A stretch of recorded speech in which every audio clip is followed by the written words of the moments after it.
Hello YouTube family, આપનું હાર્દિક સ્વાગત છે તમને અમારા નવા વ્લોગમાં. કેમ છો મિત્રો?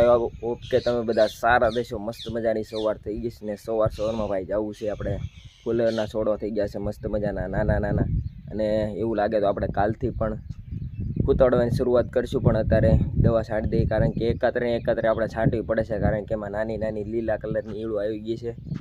રોગ વધતા જાય છે એટલે દરરોજ ભાઈ દવા છાંટવી પડે છે. તો ફટાફટ પહેલાં દવા છાંટી દઉં અને આજ મહેમાન પણ આવવાના છે એટલે એવું લાગે તો વ્લોગ ટૂંકો બનાવીશ. તો ફટાફટ પહેલાં દવા છાંટી આવું.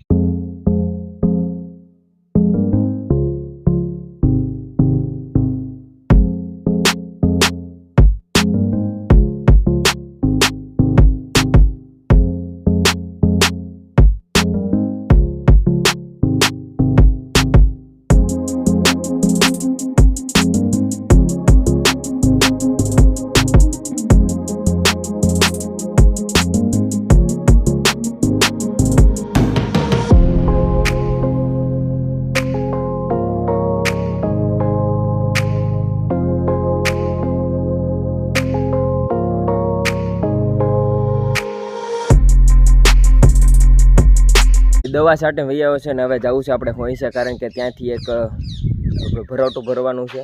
ભરોટું તો ન કહી શકો કારણ કે ભાઈ એમાં સેન્ટિંગનો સામાન ભરવાનો છે. આપણે જે મકાન બનાવવામાં જે લાકડા યુઝ થાય છે એ ભરવાનો છે અને આપણે એને ડ્રોપ કરવાનો છે છાંયા. તો ફટાફટ પહેલાં એને ભરી આવું. પહેલાં તો ભાઈ નાહી લઉં કારણ કે ભાઈ આજ નાહવું પડે એમ છે. મહેમાન આવે છે તો કપડાં બપડા ચેન્જ કરી નાખીએ પહેલાં, પછી નીકળીએ. એમ ખાલી ચેક કરો કેટલી કીડીઓ ગળી ગઈ છે ઘરમાં દુનિયાની. આમ જો એનું કારણ મને ના ખબર પડતી કે શું કામ હશે. જોતા જાઓ તમે, જો કેટલી બધી કીડીઓ આવી ગઈ છે ઘરમાં. ઘણીવાર હોય છે આ રીતના, એટલે ક્યારેક જ નીકળે. એટલી બધી વાત દરરોજ નથી હોતી એટલી. જો કેટલી બધી નીકળી ગઈ છે કોને ખબર. આખો પિલર ને પિલર ભર્યો છે.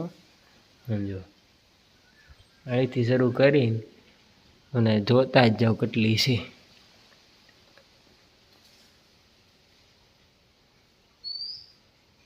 સાથે સાથે ક્યાંક ઈંડા દેખાય છે નાના, બાકી એટલા બધા ખાસ છે નહીં કઈ. આટલી કીડીઓ છે તમે જો, હજી ખૂટવાની નામ ના લેતી. સમજો હજી આમ પછી લાઈન જ છે ઠેઠ સુધી જાય ત્યાં સુધી.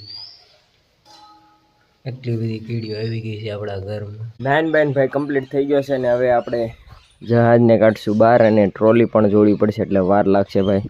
એટલે આમાં તો હબ આવી જાય પણ અને જે મેળવવું ને એ ભાઈ બહુ અઘરું છે. એકલા કરવું પડે બધું એટલે ફટાફટ પહેલાં અને જોડી લઉં. આપણે બીજાના ત્યાં ઘરે ભરવા જવાના છે એટલે ત્યાં વ્લોગ કાંઈ બનાવી શકીશ નહીં એટલે જોઈશી આપણે ડાયરેક્ટ ભરી લેવી પછી તે વ્લોગ બનાવીશ. તો જોઈશી કેટલો વાર લાગે છે કારણ કે ભાઈ છે દૂર. ફાઇનલી મિત્રો આપણે પૈસાથી ભરી લીધું છે આખું ભોગું અને ભાઈ અહીંયામાં પોગાડવા જાય છે. પણ રસ્તા તમે ભાઈ દુનિયાના બે સાઈડ હું જરી કંઈ પણ આડોવડું લઉં ને તો ભાઈ આ કોરે અડી જાય કે આ કોરે અડી જાય એવું થાય છે.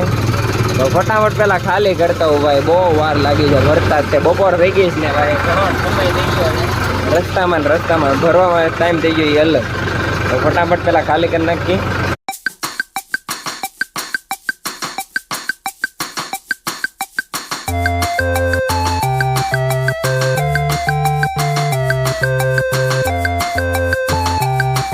આવી ગયો છે કપરેશન રોલ કરવા. કપરેશન પણ હાંકી નાખ્યું છે અને વાગી ગયા છે કાંક 3:54 થઈ છે. તો ભાઈ કામ પૂરું થઈ ગયું છે. ત્યાં પાછા ફેંકશું ઘરે. તડકાના લઈને ખેંચ્યું છે એમ જોવા જેવું ખાલી. ભાઈ બધા કામ પતાવીને હવે આપણે વાયડું કાપવાની શરૂઆત કરવાની છે. તો ફટાફટ ભાઈ પહેલાં વાયડું બધા ઉડાડી નાખી. વાયડું સાફ કરવાની શરૂઆત કરી દીધી છે. તો આ કાંક આવા ઝાડા છે આખી વાયડમાં. જો તમને બતાવું કાંક આ રીતના છે. જો કેટલા છે. તો આ રીતના ભાઈ આખી લાઈનમાં છે. આ જો તમને દેખાય. ફટાફટ પહેલાં કાપી નાખું. આ બધી વાડ આપણે સાફ કરવાની છે તમે જોતા જાઓ કારણ કે ભાઈ આ બધી વાડ આપણે બૂરશું એટલે ગાયો ને બકરા ને એવું બધું કાંઈ આવે નહીં. જેટલા ઉપરના ઘૂસડા તમને દેખાય એ બધા કાપીને અહીં જ્યાં જ્યાં ખાલા છે ત્યાં આપણે નાખતા જવાના છે, એટલે જેથી આપણી વાડ બુરાઈ જાય અને અંદર કાંઈ આવે નહીં. ભાઈ અમારા ગામડામાં આ રીતના તો તાર ફેન્સિંગ તમને ઓછું જોવા મળે. બાકી એમ પહેલેથી જે ચાલી આવે રૂઢિ દર રૂઢિ જે આપણે પહેલેથી કરતા એ જ કરીએ છીએ. આ તમને દેખાય બધું હવે કટિંગ થઈને બધું અહીંયા હેઠે નાખી દેવાનું છે. અહીંયા સુધી કરવાનું છે આપણે, અહીંયા રસ્તો છે ત્યાં સુધી. બધાથી પહેલાં આપણે સેન્ટિંગનો સામાન ભરવા ગયા હતા, એના પછી ભાઈ કપાસા નાખવા ગયા હતા, એના પછી ભાઈ થોડાક ઝાડા કાપ્યા છે. હવે ભાઈ જવું છે આપણે ઝાર ભરવા. તો ફટાફટ પહેલાં આપણે ટ્રેક્ટર લઈને ઝાર ભરી આવી.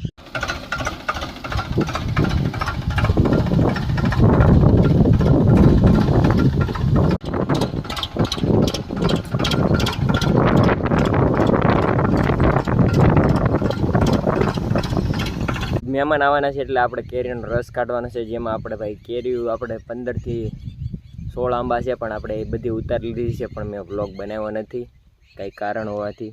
અને રસ બસ કાઢશું અને પ્લસ સાથે સાથે આંબાને ગ્રાફ્ટિંગ કરીને આપણે એમાં જેવી નવી ડાળી નાખશું, જેનાથી તે આંબો કલમ થઈ જાય અને એમાં નવી કેરીઓ આવે. એટલે એમાં આપણે ગ્રાફ્ટિંગ કરવાની છે. અને ઘડીક પહેલાં જ તમને ખબર પડી કે ભાઈ સાંજે આપણે ટ્રાયપોડ આવવાનું છે, જે આની પહેલાં મારું મોબાઈલનું સ્ટેન્ડ હતું તે ખોવાઈ ગયું છે, તો ભાઈ નવું મગાવી લીધું છે. તો સાંજે આવી જશે, એનું આપણે અનબોક્સિંગ કરીશું. એટલે વ્લોગને ભાઈ એન્ડ સુધી જોઈજો. આની પહેલાંનું હતું એ ભાઈ કાંઈક આડોળ ક્યાંક મુકાઈ ગયું, એના હિસાબે ખોવાઈ ગયું, મને યાદ નથી ક્યાં મૂક્યું હતું. હવે એ જડે કે ન જડે એ જોયું જાય, પણ આપણે નવું ઓર્ડર કરી દીધું છે એટલે કાંઈ વાંધો નહીં, સાંજે આવી જવાનું છે.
અને આની પહેલાંનું ભાઈ હતું એ ભાઈ એમાં આ લાઇટ નહોતી, આમાં દોરેલી છે, હજી મેં ખોલ્યું પણ નથી. એ કાંક અહીંયા લાગશે આની પાછળ. અને જો કાંક ટ્રાયપોડ એમ લખ્યું છે. અને આ રિમોટ કંટ્રોલ એટલે કે એક નાનો તો remote multi functional easy to care એવું કાંક લખ્યું છે. એટલે તમે ઇઝી ટુ કેર એટલે સારી રીતના તમે આને ચલાવી શકો એમ કાંક અર્થ થતો છે, કોને ખબર. પછી મલ્ટી ફંક્શન એટલે આમાં ઘણા એવા ફીચર છે ભાઈ, તમે આ રીતના યુઝ કરી શકો સેલ્ફી સ્ટિક રીતના. જો પછી કાંક આ છે ટ્રાયપોડ એટલે કાંક તમે સ્ટેન્ડમાં ઊભી રાખી શકો, એ આ રીતના કાંક ખુલે. અને લંબાઈ દેખાલી છે, જે આપણે તમે હાથમાં પકડવા માટે સારું રહે એના માટે સારી ગ્રીપ આપેલી છે. ભાઈ અપડેટ થઈ ગયું છે. આની પહેલાં મારું જૂનું હતું એ આવું નહોતું. આ કાંક સાઇઝ ને એવું કાંક લખ્યું છે કંઈ ખબર નથી, પણ આમ જો ABS સ્ટેનલેસ સ્ટીલ એમ લખ્યું છે. તો પહેલાં આને અનબોક્સિંગ કરી નાખી. અને આ ક્યાંનું છે જોઈ લો, ચાઇનાનું છે. વિચાર કરો, ઇન્ડિયાવાળા કારે બનાવશે એ ન સમજાતું. નકર તો આપણે ઇન્ડિયાનું જ લઈ, પણ ચાઇનાવાળાએ બનાવ્યું છે. ભારતવાળા બનાવે ત્યારે જોઈ જાય. હાલો ગલ્લીભાઈ અનબોક્સિંગ કરે છે ભાઈ નવા ટ્રાયપોડનું. ધીરે ધીરે 250 રૂપિયા દીધેલા છે. આવ્યો છે કોડ પહેલી વાર. કાંક બતાવી દો જો, કાંક આ રીતના છે. શું છે ગલ્લી, તમારે રિવ્યુ આપજો. શું છે? લાઇટ છે. આ લાઇટ છે જોઈ લો. અને આ છે કાંક રિમોટ, હજી મેં ખોલ્યું ને. આની સાથે આ કાંક વાયર ઓલો આપ્યો છે ચાર્જિંગ કરવા માટે. આની પહેલાં કેબલ નહોતો આપ્યો, આની પહેલાં મેં ટ્રાયપોડ લીધું હતું એમાં. જો લાઇટ શરૂ કરી છે ગલ્લી ભાઈ.